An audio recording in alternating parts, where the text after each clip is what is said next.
is one of a series of interviews with people from the Long Grove area, businesses in the Long Grove area, to try and explore why they're here, how they're doing here, what they think about being here, and to suggest to other people who are considering this area for their business some of the reasons why this is a good place to establish yourself. I have Kevin O'Connor, who's going to be our interviewer this evening, our moderator, our facilitator, and the Levitts, who operate a business called White Oaks Gourmet. Is that the full name, or am I shorting you?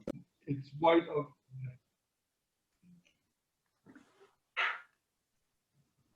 White Oaks Gourmet?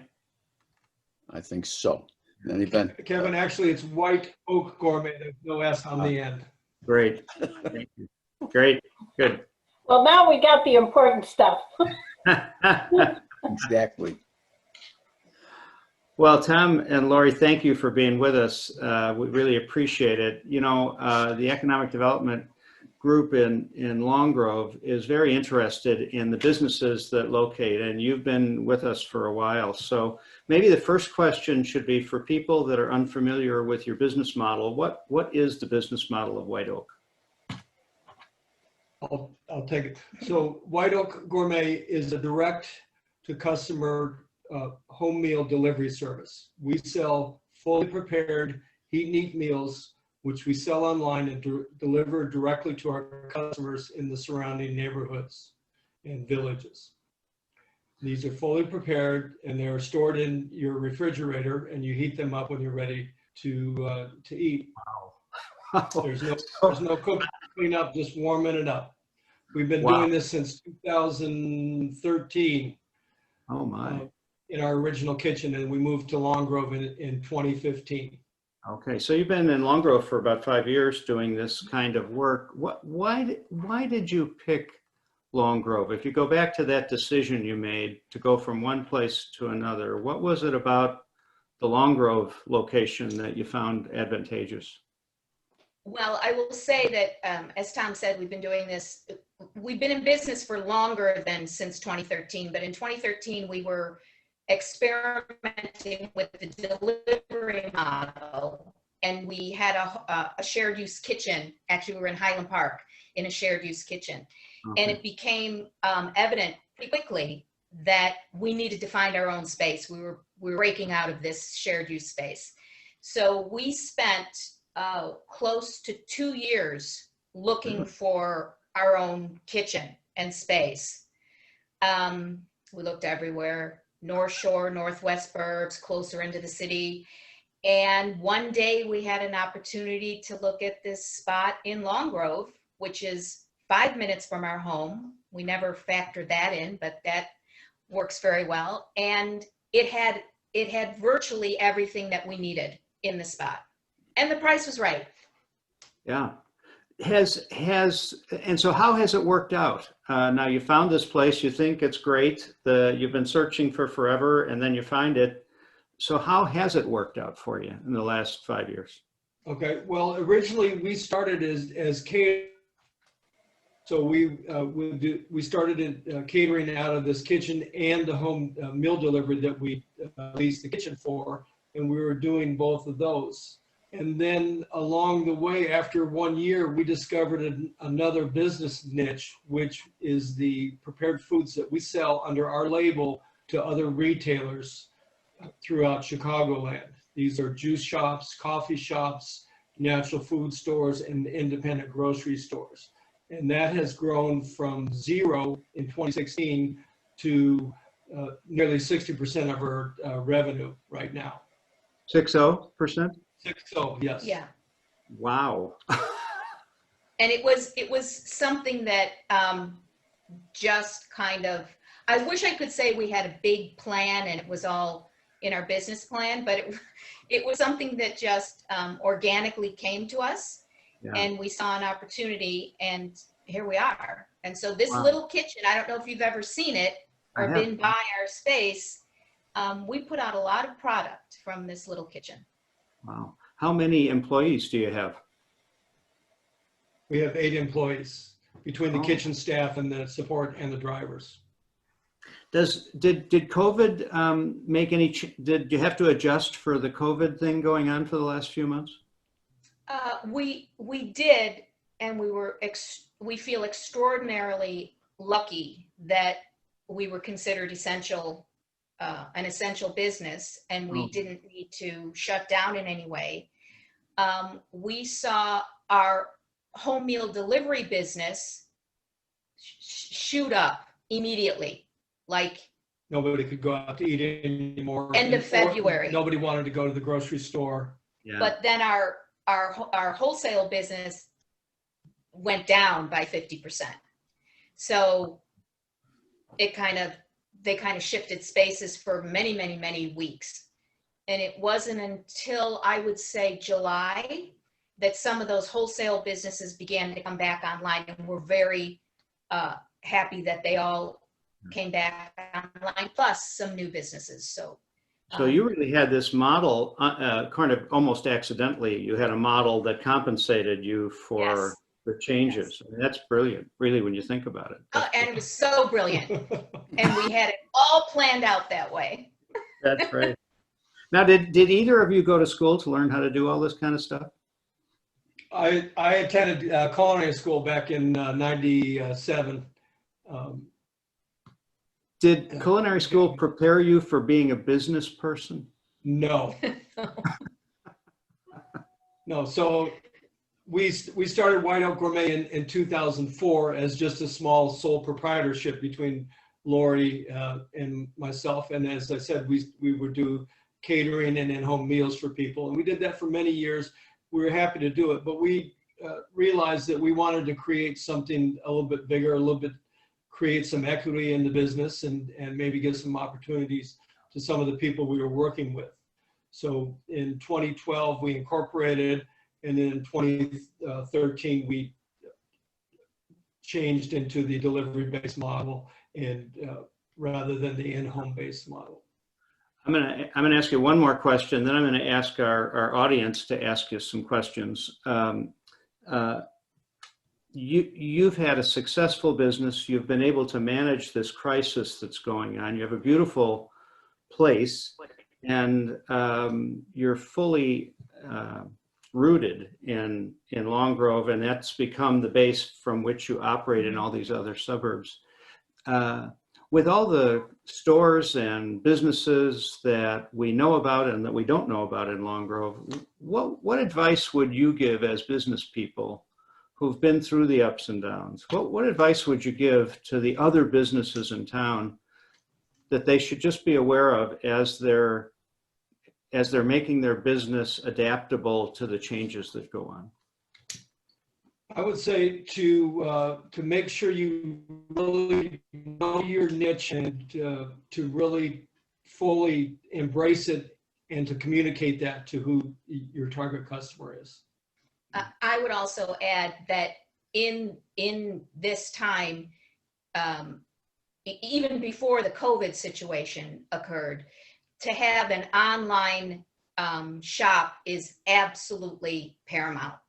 To have an e-commerce site, no matter what you're selling, if you're selling food, if you're selling widgets, if you're selling paintings, whatever it is, because as you know, the retail brick and mortar of the small, unique little shops like we have in Long Grove is very, very challenging. And I wouldn't pretend to know how to do that for those people that are doing it successfully. There's not a lot in Long Grove. But this online thing is something that's really something that you really have to investigate, and that's really become very important for your business. Absolutely. Right. So yeah, e-commerce has to support any physical brick and mortar business, regardless of where you're located. Thank you. Let me open it up to the people who are here. Welcome, Mike Sorlito. Glad you're with us. Denise, Bobby, Jenny, what questions do you have for Lori and Tom? I would like to ask, is Long Grove a help or a hindrance?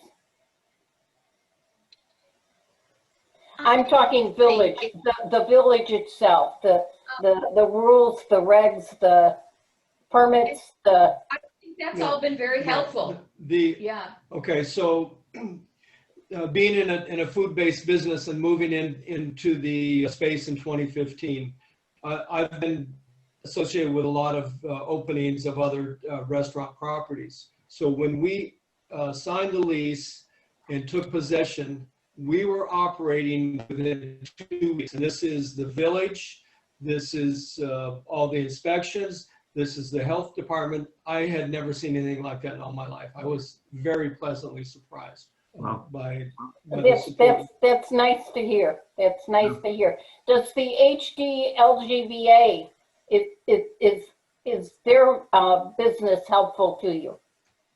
Could you describe that, Bobby, for those people that don't know what that means? The Historic Downtown District Long Grove Business Association. Okay, thank you. They've been a help, and they're help for the village in general. We probably haven't taken as much advantage of them as we should have or should, because we do a lot of our business via e-commerce versus walk-in traffic. Now, when we first opened, our retail space was open for walk-in traffic, and we had that for 7 months. And the amount of traffic that we got there, just because of our location down below in the lower level, there was very few people walking by. So now we're more of a pickup. We advertise it as a pickup business rather than a walk-by retail business. We work with local farmers to supply us with some of the produce we use in making our meals. And we have a farmer who's from the Prairie View, Tim Frillman from Frillman Farms, and he has a weekly CSA farm package that he sells his customers. They pick it up out of our shop, and then they can buy products as well from our shop. So it's a little synergy we have with other businesses and some of our suppliers. Would you anticipate ever working with the festivals when they come back? We have tried. Yeah, we tried for the first couple of years, and it was not something that worked well for us at all.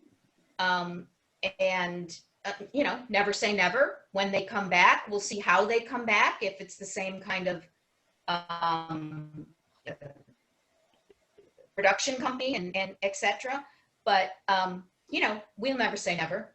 We think Vintage Days is a great venue. We like that particular one.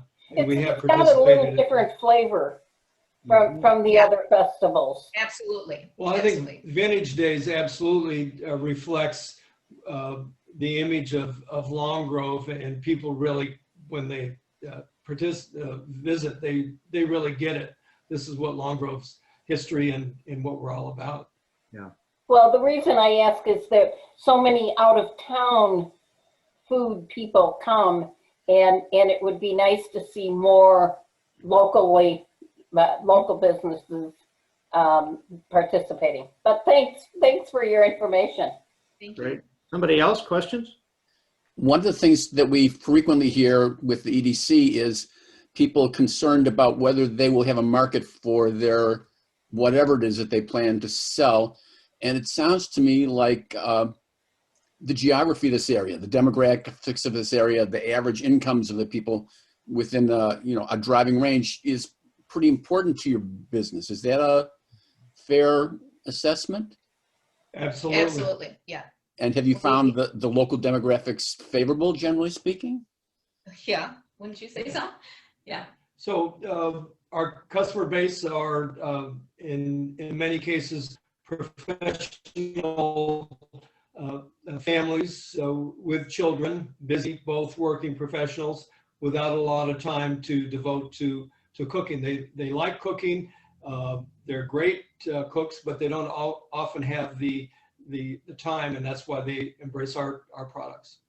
And I will say that when we were in the Highland Park shared use kitchen, that we were finding that our customers were west, more towards Long Grove and Buffalo Grove. And while we did one up and down the North Shore, and we still do that, it was only when we actually moved to Long Grove that we felt we were more in the center of where we wanted to be, so that our customer base then was all around us and we weren't traveling so far laterally to get to them.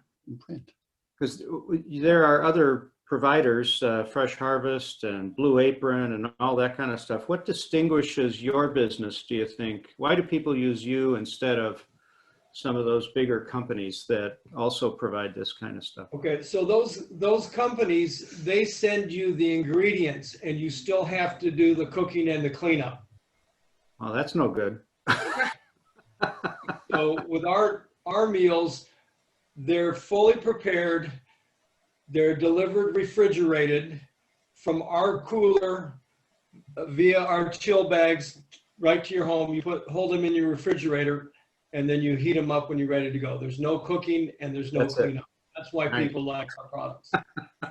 And that's our kind of niche of in-home customer, right? So if it's, maybe there's a younger niche, millennials, who are more interested in actually doing the cooking or fancying themselves cooks, and they'll buy those box services, and they like to do the chopping and the cooking and all of that kind of stuff.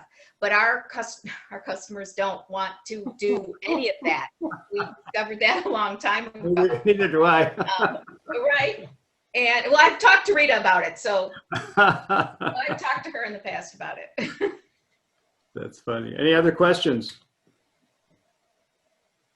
Mike, you're on mute, I think. Or you're not, we're not hearing you. There we go. Let's try that. Nope. Can't hear you. Let me try another question for you. And I hope this isn't too personal, so if it is, just let me know. But you're married, right? Absolutely. Wait a minute. We're And married? you've been together for how long? That explains so much. We've been together for 40 years. Now, how do you do this business, being married and having employees, especially during this challenging time? I mean, there are other people in Long Grove that are running businesses probably with their business partners are married or they're living together or whatever, they're family members. What's your secret to 40 years and running a business together? Okay, I'll tell you a quick story. We've got some time. So he cooks and I clean. That was the deal we made 40 years ago when he started telling me how to chop the lettuce or how to stir the canned soup that I was cooking. And I said, that's it. You cook, I'll clean. And I think that's part of the secret. Yeah. The other secret I'm not going to tell you. And you didn't have to go to school to learn how to do that. You did have to go to school, though, to be smart enough to say, you know what, let's divide this. I mean, you know, I think that's an important learning for everybody that works with somebody, whether they're related to them or not, is you do this thing really well. You don't have to teach it to me. I can do the other thing that's necessary here. Well, So, I mean, as to that, I can say that took a little time for me. When we got to Long Grove and business started to change and it became, now it was a little more of a thing that we had to really, you know, pay attention to. Yeah. And I'm kind of a control person. Really? Really? Yeah, a little bit. That surprises me. My goodness. And, and in the beginning, you know, you have all these pressures and you have employees and you want to give employees hours, but you have to watch their hours. And so we were all trying to do everything to get everything done. And it's honestly, it's probably only been the last 3 or 4 years that I've pulled myself out because I had complete and utter confidence in my partner to do what he needs to do, and in the team that we've built to do what they need to do. Right. Thank you. Somebody else? Mike, are you on with us now? No, you're not. Well, I've got one question. At one point in time, my office was in Highland Park, and I had a problem always with finding staff because of the nature of the, the whole North Shore thing. Finding people who want to be secretaries was a real challenge. Do you have any problem with finding your staff where you are now? Sometimes it can be challenging. Not everybody wants to cook. Or clean. Or clean. I mean, that's part of the territory. So we have one employee that's been with us almost since 2004, since we started. He started out part-time, now he's working full-time with us. We have another young man who's been with us almost 3 years, and then another gentleman who's been with us 4 years. So they're the core of the kitchen with Tom. And then we have other staff that do work with me on administrative stuff, on packaging, and then we have some drivers, and we have, dishwashers and that kind of thing. We currently, and I'm going to knock wood, we currently are doing great. We have a great staff. Everybody's happy. We're really gelling. And through this whole pandemic, I think it's really brought us even closer together because you can't do anything else. So you're at work and you're all together and then you go home. Prior to that, we've gone through several employees over the last couple of years that we were hoping to be able to train in a certain way, but they just didn't work out. So I think it's a challenge in this environment for any kind of business, finding the qualified employee that you need for your type of business. Everybody. Do you still have to worry about marketing and attracting new customers, or are you pretty much riding easy? So that's a challenge of where I'm at right now, because Lori has pulled back in terms of her day-to-day work in the kitchen, and I've clawed back too, because I know that I need to spend more time on the marketing in the back end. I've known that for a long time, but actually being able to do it and supporting it with revenue to hire somebody else can also be a challenge. Yeah. We have a lot of restaurants in Long Grove. Do they ever see you as a competitor, or do you have much contact with them? Do you order pizzas from Joni's and? Oh yeah, we're right next to Joni's, so we're really tight with Joni. Yeah. And the other restaurants and other food-based businesses, we have good relationships with. Nice. We're not we don't see each other as competition. Can you hear me now? Yeah, great. Okay, great. Hey, back to a comment that you made earlier relative to getting center to your demographic of service, your service area. Long Grove's been described as this connective tissue between a lot of fairly well-developed, densely populated areas. I'm just wondering, first question is logistics and how that has worked in growing your fleet. And the second, I love hearing growth stories like this. Have you been able to brand around White Oak of Long Grove, for example, utilizing the potentially the village as part of your branding strategy? We haven't particularly used the village aspect of it, because I don't know if you heard earlier that we have a prepared foods line that we sell kind of all over the city and the Northwest burbs and as far west as Rockford and North Shore. And that's, and we're continuing to grow that. We hope that will continue to grow. So that part is just White Oak Gourmet. And then the in-home meal delivery, they know that's Long Grove, and I think they like that. But I think what Mike's question was, are we associating our business with as being a Long Grove Right. business? Is that correct? So yes. That's a challenge of branding and marketing. So we've got this beautiful space right next with, there's the stream run. Have you seen our space? Oh yeah, absolutely. Yep. in front of it. Beautiful little spot.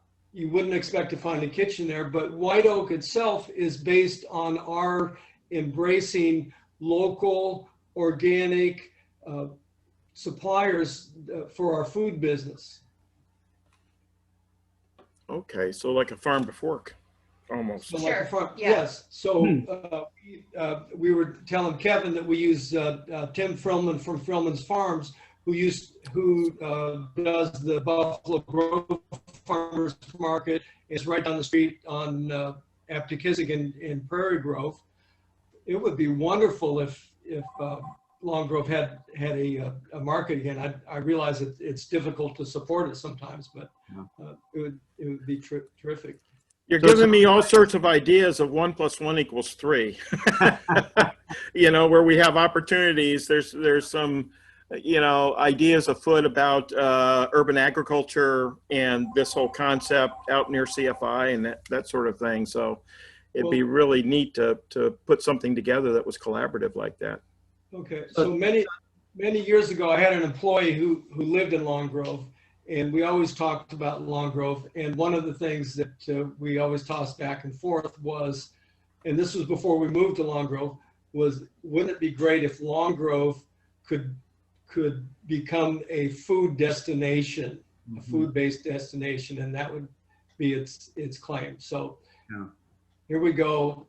Years later, we've got our business in Long Grove. We're a food business, so let's figure out how to do it, how to make it a foodie destination. Well, you know, I love the creativity that you guys have gotten involved in. I like the partnership, and I think the realisticness of the partnership. You cook, I'll clean. I mean, all of that is just this wonderful experience of a new business, and the receptivity that you've had with the government in Long Grove. That you found your way in. You were able to do what needed to be done, and the village supported you in that.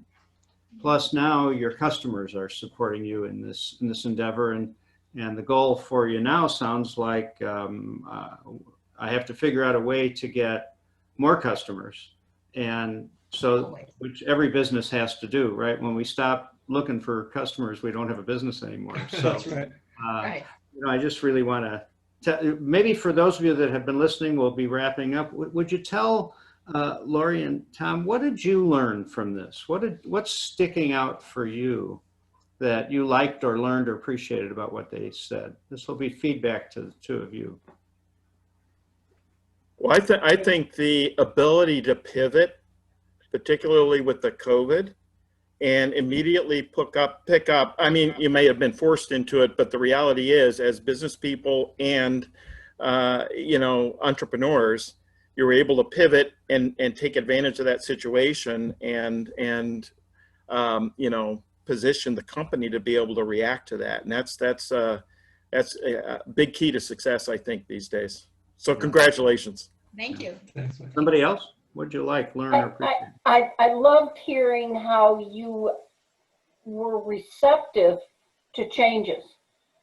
Yes. Because sometimes you put blinkers on and you just go in a straight line, but you saw that something was coming from the other way and you went with it and were successful with it. I think that's fabulous. Yeah. Plus, I love hearing that Long Grove is a help and not a hindrance. Yes. Yeah. Can you hear me? Yes. Oh, okay. I'm wearing different earbuds, so I don't know how well they work. Radio quality, you sound great. I appreciated your e-commerce, and I've been checking out your website, and it's phenomenal. It's very easy to manage, and I think you've got a new customer. So it's really polished and really great. So I'm thrilled you're in Long Grove, and thank you so much for sharing your time with us. It's our pleasure. Thank you. And one more thing, I guess, for me. Roger, you're on mute, Roger. One more thing before Roger finishes us up here is 40 years. Congratulations. Because that's not easy. That's like a business too, isn't it? And Yes. you're a great model for those of us who are who know the stresses of home and the stresses of our own businesses. And you're really a model for us. I'm so glad we had a chance to talk tonight. It's been our Roger? pleasure. Thank you for having us. Yeah. Thank you, Kevin. Thank you, Levitz. This was extremely informative. And when Kevin's wife suggested that we do this, she said, you know, we're going to find some real gems that people don't realize are out there. This is a perfect example of that. And to the extent that we can let more people know about these kinds of things, that's doing our job, I think. So thank you, one and all. And Roger, if I could just make a little pitch here. absolutely. The newsletter that's coming out, the hard copy, next week, we will have displayed every single business in Long Grove in one form or another, including my favorite is Matt's. If you're familiar with Matt's, they're a $2 billion a year company in Long Grove, and nobody knew they were there. So they're a headline in our next newsletter. Oh, one quick question before you leave. Why did you name your place White Oak? Okay, the White Oak Gourmet comes from our family vacation property in New Hampshire, in Holderness, New Hampshire. And when our son was younger, and then this is before I got into the cooking business, we would drive out every summer and stay in my sister, her cabin with her husband and our nephews. I do all the cooking, and I told myself, if I ever open a restaurant, I want to call it White Oak Cafe. You missed the best part. Okay. It's on White Oak Pond in New Hampshire, Okay. which is right next to Of the course. Squam Lakes. If you That's a key part of the story. That's why he needs Laurie. There you go. So that was my vision. That's why having the stream reminds me of going to New Hampshire every day I walk across the bridge to get into our kitchen. It's a beautiful property. Yeah. Listen, thank you guys. It's just been wonderful. I want to thank our audience, and Roger, I want to thank you for being the catalyst to make these kinds of things happen. So thank you very much, Tom and Laurie. We look forward to a long association in Long Grove, and we'll let you get back to marketing so more people know about your good work. All right. Thank you. Thank you, Kevin. Good Thank you, night. Roger. Good night. All right, Good night. good night.